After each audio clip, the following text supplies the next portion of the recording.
കശ്മീരിലെ ആക്രമണത്തിൽ 3 കേരളത്തിലെ ജഡ്ജിമാർ രക്ഷപ്പെട്ടത് തലനാരിഴയ്ക്കെന്നാണ് പറയുന്നത്. അതായത് ഇവർ തീവ്രവാദികൾ തുണി അഴിച്ച് പരിശോധിച്ചതിന് ശേഷമാണ് വെടിവെച്ച് കൊല്ലുന്നത്. അതായത് മുസ്ലിങ്ങളല്ല എന്ന് പൂർണ്ണമായി ഉറപ്പുവരുത്തി ഇവരെ കൊണ്ട് പല കാര്യങ്ങളും ചൊല്ലിപ്പിച്ച് നോക്കി അതൊന്നും അറിയില്ല എന്ന് മനസ്സിലാക്കി പൂർണ്ണമായും ഹിന്ദു ആണെന്ന് മനസ്സിലാക്കിയിട്ടാണ് എല്ലാവരെയും വെടിവെച്ച് കൊന്നത്. അതിൽ 3 കേരളത്തിലെ ജഡ്ജിമാരുണ്ടായിരുന്നു. അവർ രക്ഷപ്പെട്ടത് തലനാരിഴയ്ക്കാണ്. എന്താണ് സംഭവം? തീർച്ചയായിട്ടും ഈ ഇത്തരത്തിൽ അമുസ്ലിങ്ങളെ കൊലപ്പെടുത്തുക എന്നതാണ് അവരുടെ ഒരു രീതി. അപ്പോൾ ഈ രാജ്യത്തെ നടുക്കിയ പഹൽഗാം ഭീകരാക്രമണത്തിൽ നിന്ന് 3 കേരള ഹൈക്കോടതി ജഡ്ജിമാർ രക്ഷപ്പെട്ടത് തലനാരിഴയ്ക്കാണ്. കാരണം ഇവർ കുടുംബസമേതം അവിടെ സന്ദർശനം നടത്തിക്കൊണ്ടിരിക്കുന്ന വേളയിലാണ് ഇത്തരത്തിൽ ഇവർ അവിടേക്ക് പോകാനിരുന്നതാണ്. ദേശീയ മാധ്യമങ്ങളാണ് ഇക്കാര്യം റിപ്പോർട്ട് ചെയ്യുന്നത്. അതായത് 3 പേരുടെ പേര് ഞാൻ പറയാം. Justice Anil K Narendran, G Girish, P G Ajith Kumar എന്നിവരും കുടുംബവും അടങ്ങുന്ന 8 അംഗ സംഘമാണ് അവധി ആഘോഷത്തിനായി കശ്മീരിലെത്തിയത്. അവർ ഈ വിഷു അവധി കണക്കാക്കിയാണ് പോകുന്നത്. ഏപ്രിൽ 17 അവർ അവിടെ വിഷുവിന് തിരിച്ചു. ഏപ്രിൽ 17 ഇവർ കശ്മീരിലെത്തി. തിങ്കളാഴ്ച പഹൽഗാമിലെ പ്രധാന വിനോദസഞ്ചാര കേന്ദ്രങ്ങൾ സന്ദർശിച്ച് ചൊവ്വാഴ്ച രാവിലെ 9:30 മടങ്ങുകയായിരുന്നു. തങ്ങളുടെ വാഹനത്തിൻ്റെ ഡ്രൈവർ കുറച്ച് സ്ഥലങ്ങൾ കൂടി കാണിക്കാം എന്ന് പറഞ്ഞു. അതായത് ഈ ആക്രമണം നടക്കുന്ന പ്രദേശങ്ങൾ കാണിക്കാം എന്ന് ഡ്രൈവർ പറഞ്ഞു. അത് ആക്രമണം നടക്കുമെന്നൊന്നും അറിയുന്നില്ല. അപ്പോൾ ഇവർ പറഞ്ഞു ദാൽ തടാകം കാണണമെന്ന് പറഞ്ഞ് ഇവർ വാശി പിടിച്ചു. അത് നമ്മളിവിടെ വരെ വന്നതാണ്, ദാൽ തടാകം കാണാം, മറ്റു സ്ഥലങ്ങളിലേക്ക് അടുത്ത ദിവസം പോകാം, 3-4 ദിവസത്തെ ടൂർ ഉണ്ടല്ലോ. അപ്പോൾ അതുകൊണ്ട് മാത്രമാണ് ഇവർ സുരക്ഷിതരായി ശ്രീനഗറിലെത്തിയതെന്ന് രക്ഷപ്പെട്ടതിൻ്റെ ആശ്വാസത്തിൽ ജസ്റ്റിസ് നരേന്ദ്രൻ പറഞ്ഞു. അല്ലെങ്കിൽ ഇപ്പോൾ ഇവർ 3 പേരും കൂടി ഇതിൽ പെട്ടുപോയനെ. ദാൽ തടാകം കാണാമെന്ന് പറഞ്ഞത് കൊണ്ട് മാത്രമാണ് ഇവർ രക്ഷപ്പെട്ട 3 പേര്. അതൊരു രക്ഷപ്പെടുത്തിയത് ദാൽ തടാകമാണ് രക്ഷപ്പെടുത്തിയത്. അല്ലെങ്കിൽ കേരളത്തിന് ഒരു വലിയ ആഘാതം തന്നെ സൃഷ്ടിച്ചേനെ. കാരണം ഇത്തരത്തിൽ പ്രധാനപ്പെട്ട ഒരു പദവിയിലിരിക്കുന്ന 3 പേരാണ്, അവരുടെ കുടുംബവുമുണ്ട്. എന്തായാലും അത് ഒരു വലിയ ആശ്വാസത്തിന്, കേരളത്തെ സംബന്ധിച്ചിടത്തോളം വലിയ ആശ്വാസത്തിന് വക നൽകുന്നതാണ്. ആക്രമണത്തിൽ നിന്നും രക്ഷപ്പെട്ട ഒരു വ്യക്തിയെ ഹോട്ടലിൽ വെച്ച് കണ്ടിരുന്നുവെന്നും അദ്ദേഹം ഇപ്പോഴും നടുക്കത്തിലാണെന്നും ജസ്റ്റിസ് നരേന്ദ്രൻ കൂട്ടിച്ചേർത്തു. അതുമാത്രമല്ല, ഇത്തരത്തിൽ ഈ ഒരു ഇതിലകപ്പെട്ട് ഇപ്പോൾ ഉറ്റവർ സ്വന്തം മുന്നിൽ പിടഞ്ഞു മരിക്കുന്നത് കാണേണ്ടി വന്നാൽ അവർക്ക് ദീർഘകാലത്തോളം പിന്നെ അവർ ഒരു ട്രോമ സ്റ്റേജിലൂടെ കടന്നു പോകേണ്ടി വരും. അങ്ങനെ പലരും ഉണ്ട്. അത്തരത്തിലുള്ള ആളുകൾ പിന്നെ കുറേ കാലം ജീവിതത്തിൽ നിന്ന് മടങ്ങി ഒറ്റപ്പെട്ട് ഒരു വിഷാദ രോഗത്തിന് അടിമപ്പെട്ട് പിന്നീട് ആത്മഹത്യ ചെയ്യുന്നതൊക്കെ നമ്മൾ കേട്ടിട്ടുണ്ട്. അപ്പോൾ ജഡ്ജിമാർ ഉടൻ തന്നെ കേരളത്തിലേക്ക് തിരിക്കുമെന്ന് അറിയിച്ചിട്ടുണ്ട്. അതുകൊണ്ട് തന്നെ സ്വാഭാവികമായും ഇവരുടെ ബൈറ്റുകൾ ഇപ്പം മീഡിയകളിലൂടെ വരും. അപ്പോൾ കൂടുതൽ ഇതിനെക്കുറിച്ച് അറിയാൻ കഴിയും. ജഡ്ജിമാരും കുടുംബവും ആക്രമണം നടന്ന മേഖലയിൽ ഉണ്ടായിരുന്നു എന്നതിനാൽ സുരക്ഷിതരാണെന്ന സ്ഥിരീകരണം ലഭിക്കുന്നതുവരെ ഇത്തരത്തിൽ ആശങ്കയുണ്ടായിരുന്നു. കാരണം ഈ 3 ജഡ്ജിമാർ പോയത് ഓൾറെഡി എല്ലാവർക്കും അറിയാം. അതുകൊണ്ട് പെട്ടെന്നൊരു ആക്രമണം നടന്നു എന്ന് പറയുമ്പോൾ എല്ലാവരും ഇവരും അതിൽ അകപ്പെട്ടു എന്ന് പേടിച്ചിരുന്നു. പക്ഷേ അവർ സുരക്ഷിതരാണെന്ന് അറിഞ്ഞതിന് ശേഷം മാത്രമാണ് ഒരു ആശ്വാസത്തിന്റെ തീർച്ചയായും വലിയൊരു ആശ്വാസമാണ്. കാരണം വളരെയധികം സുരക്ഷിതരായി നാട്ടിലേക്ക് തിരിച്ചെത്തട്ടെ. അതെ. ചൊവ്വാഴ്ച 2 മണിയോടെയാണ് വിനോദസഞ്ചാരികൾ നേരെ പഹൽഗാമിൽ രാജ്യത്ത് നടത്തിയ ഭീകരാക്രമണം ഉണ്ടായത്. ഒരു മലയാളി അടക്കം 28 പേരാണ് ആക്രമണത്തിൽ കൊല്ലപ്പെട്ടത്. സമീപ വർഷങ്ങളിലുണ്ടായ ഏറ്റവും വലിയ ആക്രമണമാണ് ഇതെന്ന് ജമ്മുകാശ്മീർ മുഖ്യമന്ത്രി ഉമർ അബ്ദുള്ള വ്യക്തമാക്കുന്നു.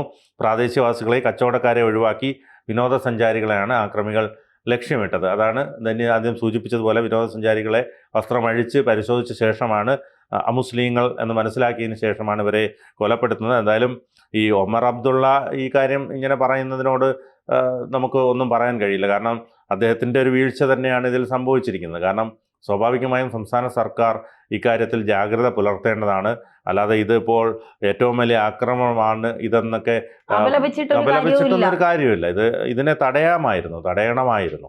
അതാണ് പ്രധാനം. അവിടെ നമുക്കറിയാം, ഒരു MP കഴിഞ്ഞ മാസം അവിടെ സന്ദർശിച്ചിട്ട് ഇവരുടെ ഉമർ അബ്ദുള്ളയുടെ പാർട്ടിയിൽപ്പെട്ട ഒരു MP കഴിഞ്ഞ മാസം അവിടെ സന്ദർശിച്ച ശേഷം അയാൾ പറഞ്ഞു, ഇവിടെ വൈനും ബിയറും ഒക്കെയാണ് ഒഴുകുന്നത് എന്ന രീതിയിലൊരു പ്രസ്താവനയൊക്കെ നടത്തിയിരുന്നു. അതൊന്നും നമുക്ക്, അതായത് ഇവിടെ മുസ്ലിങ്ങളല്ല മറ്റുള്ളവരാണ് ഇവിടെ ഇത്തരത്തിലുള്ള ഇതൊക്കെ നടത്തുന്നതെന്നുള്ള രീതിയിലൊരു പ്രസ്താവന നടത്തിയിരുന്നു. അതൊക്കെ ഒരിക്കലും ഒരു MP യോജിച്ചതല്ല, അവരുടെ പാർട്ടിക്ക് യോജിച്ചതല്ല.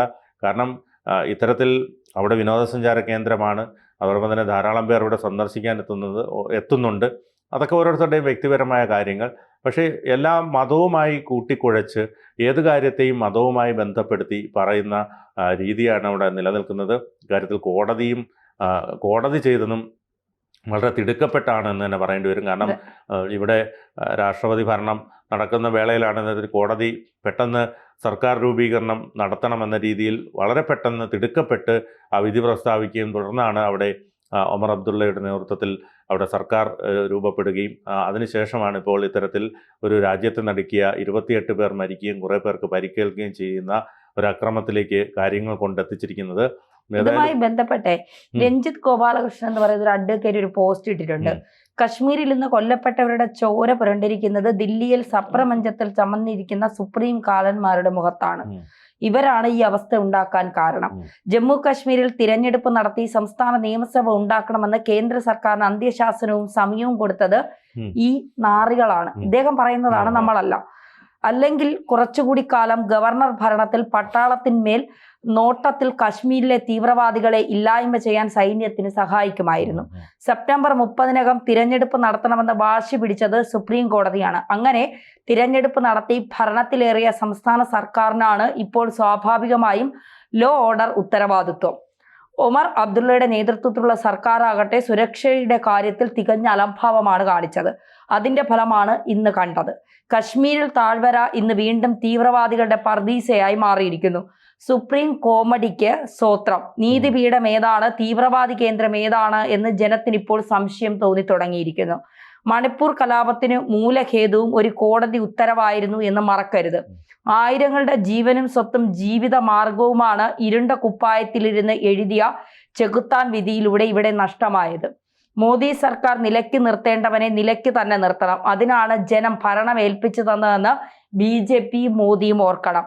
സദ്ഗുണ വൈകൃതവും വിശ്വഗുരു സ്വപ്നങ്ങളുമൊക്കെ താത്തിറക്കി വെക്കുക. എന്നിട്ട് മതത്തിന്റെ കണ്ണിലൂടെ മാത്രം മനുഷ്യരെ കാണുന്ന ചെകുത്താന്മാർക്ക് വെടിയുണ്ടയിലൂടെ ചുട്ട മറുപടി നൽകുക. മതം വച്ചുള്ള ഭീകരവാദവും ജുഡീഷ്യൽ ഭീകരവാദവും ഈ രാജ്യത്ത് അവസാനിപ്പിച്ചേ പറ്റൂ. ഇത് രഞ്ജിത്ത് ഗോപാലകൃഷ്ണൻ എന്ന് പറയുന്ന ആള് ഫേസ്ബുക്കിൽ ഇട്ടിരിക്കുന്ന പോസ്റ്റാണ്. മീഡിയ മലയാളത്തിൻ്റെതല്ല. നമ്മൾ കോടതിയെ അധിക്ഷേപിക്കാനോ കോടതിയുടെ നിലപാടുകളെ തെറ്റാണെന്ന് വാദിക്കാനോ നിൽക്കുന്നില്ല. കാരണം കോടതിക്ക് കോടതിയുടേതായ നിയമവശങ്ങളുണ്ട്. അതനുസരിച്ച് മാത്രമേ കോടതികൾ പ്രവർത്തിക്കൂ, പെരുമാറുകയുള്ളൂ. അതുകൊണ്ട് നമുക്ക് ഈ പോസ്റ്റുമായി മീഡിയ മലയാളത്തിന് ഒരു ബന്ധവുമില്ല. ആ പോസ്റ്റ് വന്നപ്പോൾ ഇത്തരത്തിലൊരു പരാമർശം ആളുകളുടെ ഭാഗത്തുനിന്ന് കോടതിക്കെതിരെ ഉയരുന്നു എന്ന് മാത്രമാണ്. തീർച്ചയായും അത് തന്നെയാണ് ഞാൻ ആദ്യഘട്ടത്തിൽ സൂചിപ്പിച്ചത്. കാരണം ഇത്തരത്തിൽ രാഷ്ട്രപതി ഭരണത്തോടെ വളരെ ശാന്തമായി പോയിക്കൊണ്ടിരുന്ന ഒരു രാഷ്ട്രത്തെ പെട്ടെന്ന് കോടതി വിധിയിലൂടെ വളരെ തിടുക്കത്തിൽ ഒരു സർക്കാരിനെ കൊണ്ടുവന്ന് നടപ്പാക്കുകയും അവിടുത്തെ ആഭ്യന്തര സംവിധാനങ്ങളെയൊക്കെ പരാജയപ്പെടുത്തിക്കൊണ്ട് ഈ സർക്കാർ ഒരു പോലീസ് സംവിധാനങ്ങളിൽ പോലും വീഴ്ചകളുണ്ട് അവിടുത്തെ. അപ്പോൾ അത്തരത്തിൽ ഇത്രയും സഞ്ചാരികൾ വിദേശ രാജ്യങ്ങളിൽ നിന്ന് ഉൾപ്പെടെയുള്ള വിസിറ്റേഴ്സ് വരുന്ന ഒരു സംസ്ഥാനം കൂടിയാണ്.